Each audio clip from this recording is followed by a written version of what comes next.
இந்திய அளவிலும் சரி, தமிழ்நாடு அளவிலும் கூட கம்யூனிஸ்ட் கட்சிகள் முன்னெப்போதும் சந்தித்திராத ஒரு பெரிய வீழ்ச்சியை தேர்தல் அரசியலில் சந்திச்சிருக்கீங்க. 10 ஆண்டுகளுக்கு முன்னால் மத்தியில் இருக்கக்கூடிய ஆட்சியை தட்டி கேட்கக்கூடிய அளவிற்கும், அந்த ஆட்சி நீடிக்குமா நீடிக்காதா என்பதை முடிவு செய்ய இடத்துல இருந்த கம்யூனிஸ்ட் கட்சிகள் இன்றைக்கு அந்த நிலையை இழந்து ரொம்ப மோசமான வீழ்ச்சியை சந்திச்சிருக்காங்க தேர்தல் எண்ணிக்கை அடிப்படையில். அதே போல தமிழ்நாட்டில் நீங்க தனித்து போட்டிட்டு எந்த இடத்துலையுமே வெற்றி பெற வாக்கு குறைவாக கிடைச்சது, மிக மோசமான அளவில் வாக்கு வாங்கியிருக்கீங்க. இதற்கு என்ன அடிப்படையில் என்ன காரணம்?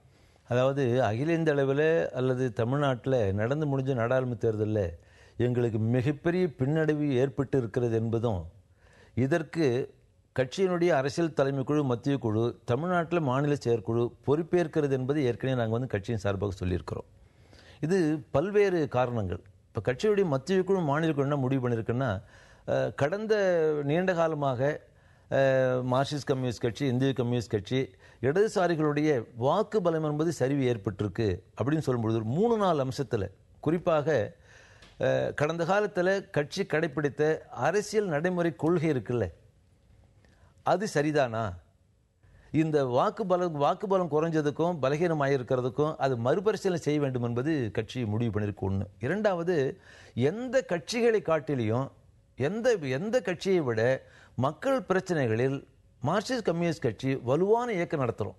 எல்லாருக்கும் தெரிஞ்ச விஷயம். தீண்டாமை ஒழிப்புக்காகவோ, மனைப்பட்டாவுக்காகவோ, வறட்சிக்காகவோ, மற்ற பிரச்சனைக்காகவோ வேற யாரும் இயக்கம் நடத்துறதில்லை. என்ன பாயிண்ட் வருதுன்னா, அப்படி இயக்கம் நடத்துகிறோம், மக்கள் பங்கேற்கிறாங்க, சில கோரிக்கைகள் வென்றெடுக்க முடிகிறது. ஆனால் அத்தகைய போராட்டங்கள் என்பது ஏன் கட்சியினுடைய செல்வாக்காக மாறல? அந்த போராட்டத்தில் கலந்து கொண்டவங்க கூட உங்களுக்கு வாக்களிச்சதா தெரியல. இப்படிப்பட்ட விஷயங்களை நம்ம பரிசீலிக்கணும். அதில் என்ன குறைபாடு இருக்கு?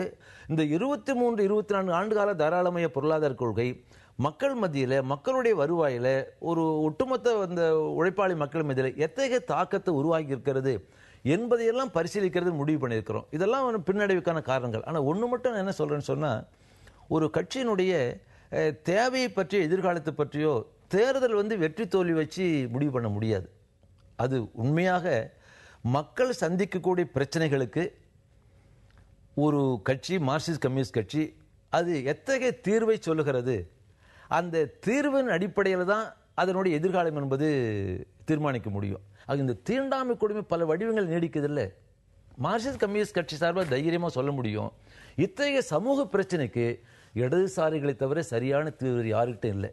அப்போ மத்திய அரசுடைய பொருளாதார கொள்கை, மாநில அரசு பொருளாதார கொள்கை, மக்களுடைய வாழ்வாதார பிரச்சனை வருகிற போது இதில் யாரால சரியான தீர்வை சொல்ல முடிகிறதோ அவர்களுக்கு எதிர்காலம் என்று வருகிற போது தீர்வு வச்சு தான் ஒரு கட்சியினுடைய இயக்கத்தினுடைய தேவையை தீர்மானிக்க முடியும். தேர்தலில் ஒரு வெற்றி தோல்வி என்பது அதை வச்சு பண்ண முடியாது. அப்படி பார்க்கிற போது நீங்கள் மக்கள் சந்திக்கக்கூடிய பிரச்சனைகளுக்கு சரியான தீர்வு சொல்லக்கூடிய மார்க்சிஸ்டுகளுக்கு, இடதுசாரிகளுக்கு எதிர்காலம் என்பதை நான் உறுதியாக சொல்கிறேன். இல்லை, மக்கள் பிரச்சனைகளுக்கு தீர்வு எங்களிடம் தான் இருக்கிறது, எங்களுக்கு தான் எதிர்காலம் பிரகாசமாக இருக்குன்னு சொல்கிறீங்க. ஆனால் உங்களை விமர்சிக்கக்கூடியவர்கள் கம்யூனிஸ்ட் சித்தாந்தம் என்பது காலத்துக்கு ஒவ்வாததாக மாறிவிட்டது, கம்யூனிஸ்ட் கட்சிகள் பேசக்கூடிய கொள்கைகள் காலத்தால் வழக்குழிந்து போனவை, இதை இவங்க தொடர்ந்து இதை பேசினா இதற்கான எதிர்காலமே இல்லை அப்படின்ற ஒரு கருத்தை அழுத்தம் திருத்தமாக தொடர்ச்சியாக சொல்லிட்டு வராங்க. அதாவது தேர்தலில் ஏற்படக்கூடிய பின்னடைவு, தேர்தலில் தோத்ததால இதை வச்சு தலையங்கம் எழுதினாங்க, முடிஞ்சு போச்சு சொன்னாங்க. அது வழக்கமாக கம்யூனிஸ்ட் விரோதிகள், கம்யூனிஸ்ட் கட்சி எதிராக சொல்லக்கூடிய பிரச்சாரம். இந்த நாட்டில் இருக்கிறது விடுங்க. சமீபத்தில் வேட்டிக்கன் போப் பிரான்சிஸனுடைய 84 பக்க ஒரு டாக்குமெண்ட். அவர் மார்க்சிஸ்ட் கட்சி மெம்பர் இல்லை, எந்த கம்யூனிஸ்ட் கட்சி மெம்பர் இல்லை. அவர் இந்த முதலாளித்துவத்தால் மக்களுடைய பிரச்சனையை தீர்க்க முடியாது, ஏற்றத்தாழ்வினுடைய ஊற்றுக்கண்ணே முதலாளித்துவம் தான், சந்தை பொருளாதாரம் அதனுடைய ஆதிக்கம் இருக்க வரையில் ஏற்றத்தாழ்வு ஒழிக்க முடியாது அப்படின்னு சொல்லுகிற போது பல பேர் என்ன பண்ணாங்கன்னா, இவர் என்ன மார்க்சிஸ்டான்னு அக்யூஸ் பண்ணாங்க. நீ சொல்லிட்டு போயா, அது ஜீசஸ் கிறிஸ்டே அப்படிதான் சொல்லியிருக்காருன்னு சொல்லி இன்னைக்கு இந்த உலகம் மேலை நாடுகளில், மற்ற நாடுகளில் இன்னைக்கு பொருளாதார நெருக்கடி ஏற்பட்டு ஏற்றத்தாழ்வு அதிகமாகி பல பிரச்சனை அதிகமாகிற போது மீண்டும் பல பேர் உங்களுக்கு மார்க்சினுடைய மூலதனத்தையும் பல நூல்களையும் திருப்பி தூசு தட்டி படிக்க ஆரம்பிச்சிருக்காங்கன்னு சொன்னால், இந்த கம்யூனிஸ்ட் கட்சி விரோதமாக, கம்யூனிஸ்டுக்கு விரோதமாக இருக்கிறவங்க சொல்லக்கூடிய கருத்தை வச்சு முடிவு பண்ண முடியாது. இன்றைக்கும் மார்க்சிய பொருளாதாரம், மார்க்சிய அணுகுமுறை வருகிற போது அது ஒவ்வொரு நாட்டுக்கும் தகுந்த அமலாக்குகிற போது எங்களால் தான் தீர்வு காண முடியும்னு சொல்றேன். காலத்தில் வர்க்க வேறுபாடு இதை முன்வைத்து இயக்கம் நடத்தினீங்க. அதாவது முதலாளித்துவம் அதற்கு எதிரான ஒரு சித்தாந்தத்தை மார்க்சியம் முன்வைத்தது. இந்திய சூழல்ல நீங்க மண்டல் குழு பரிந்துரைகள் வந்த காலகட்டத்தில் கூட சிபிஎம்ஐ பொறுத்தவரையிலும் அதை முழுமையாக ஏற்காத ஒரு நிலைமைதான் இருந்தது. இப்போ அண்மை காலமாக தாழ்த்தப்பட்ட மக்களுடைய பிரச்சனைகள், வன்கொடுமை பிரச்சனைகளை கூட நீங்க ஒரு வழக்கு தொடர்ந்திருக்கீங்க. இப்போ தீவிரமாக தலித் ஆதரவு நிலைப்பாட்டை அல்லது தாழ்த்தப்பட்டோர் ஆதரவு நிலைப்பாட்டை உங்க கட்சி எடுக்கிறதுக்கு அடிப்படையில் என்ன காரணம்? இல்லை, அதாவது மண்டல் கமிஷன் சிபாரிசு வருகிறது கூட அதை நாங்கள் ஆதரித்தோம். அதை ஆதரிக்கிறேன்னு சொல்றது சரியான தகவல் இல்லை, அது ஆதரித்தோம். இப்போது மார்க்சிஸ்ட் கம்யூனிஸ்ட் கட்சியை பொறுத்த வரையில் 2 பிரச்சனை இருக்குது. ஒன்று, கிராமப்புறத்தில் விவசாய தொழிலாளிகள், நகர்ப்புறத்தில் ஆலை தொழிலாளர்கள், நகர்ப்புற ஏழைகள், கிராமப்புற ஏழைகள், முறைசாரா தொழிலாளர்கள். அவர்கள் ஒரு உழைப்பாளி மக்கள் என்ற அடிப்படையில் அவர்கள் சந்திக்கக்கூடிய பிரச்சனைகளுக்கு நாங்கள் எங்கள் இதில் வர்க்க பிரச்சனைன்னு சொல்லுவோம்.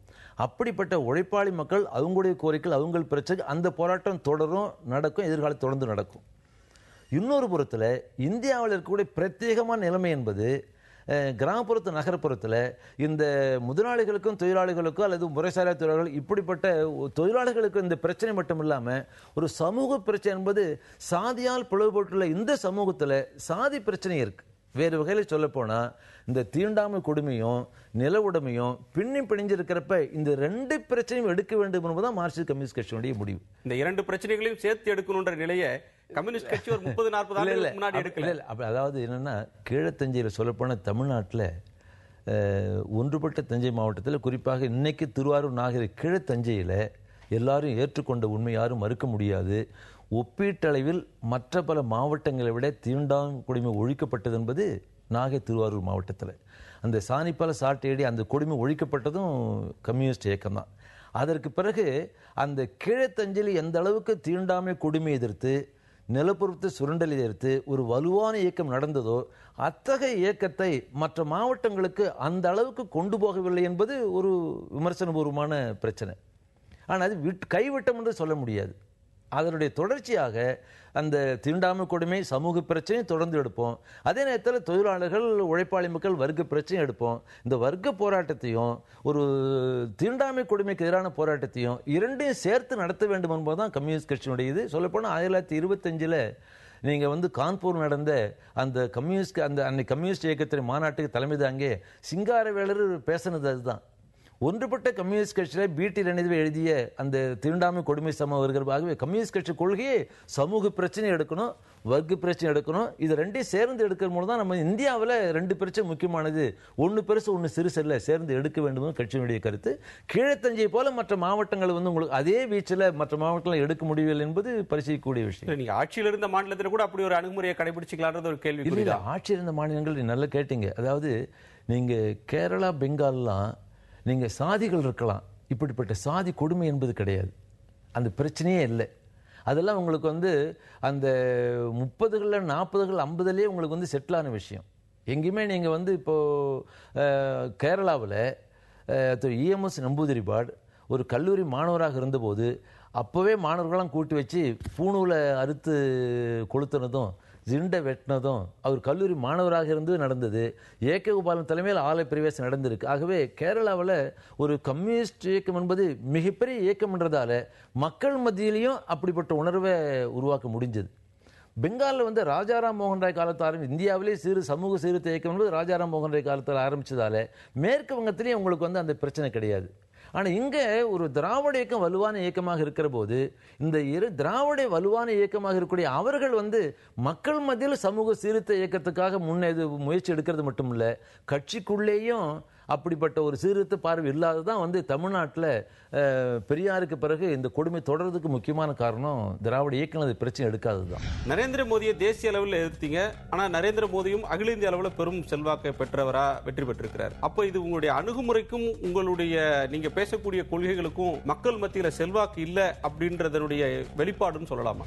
காங்கிரஸ் உடன்பாடெல்லாம் திமுக தப்பிச்சல் நினைச்சாங்க.